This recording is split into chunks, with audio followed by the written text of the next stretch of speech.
আমরা প্রত্যেকেই ধিক্কার জানানোর আমাদের ভাষা নেই। 4 মাস ধরে যে আন্দোলন অভয়ার ন্যায় বিচারের দাবিতে, এবং এখনো পর্যন্ত অভয়ার ন্যায় বিচার পায়নি।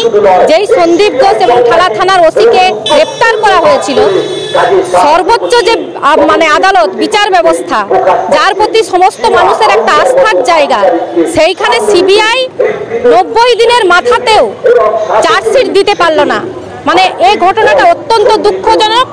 জনগণ যে এতদিন ধরে একটা ঐতিহাসিক লড়াই লড়লো, তো সেই লড়াইয়ের কিন্তু কোনো মর্যাদা না দিয়ে তাদেরকে ছেড়ে দেওয়া হলো, জামিন দেওয়া হলো।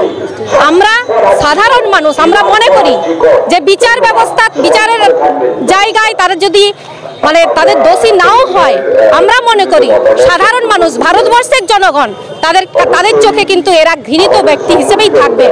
এদেরকে দোষী হিসেবেই আমরা রাখছি, এবং তার দাবিতেই আমাদের লড়াই আন্দোলন আমাদের চলছে।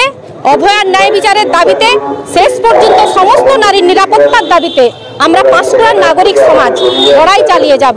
সেই লড়াইয়ের কর্মসূচি হিসেবেই ধিক্কার দিবস হিসেবে, প্রতিবাদ দিবস হিসেবে আমরা পাঁশকুড়া নাগরিক সমাজ এখানে প্রতিবাদ সভার ডাক দিয়েছি। প্রতিবাদ সভা চলছে। আমার নাম শ্রাবন্তী মণ্ডল।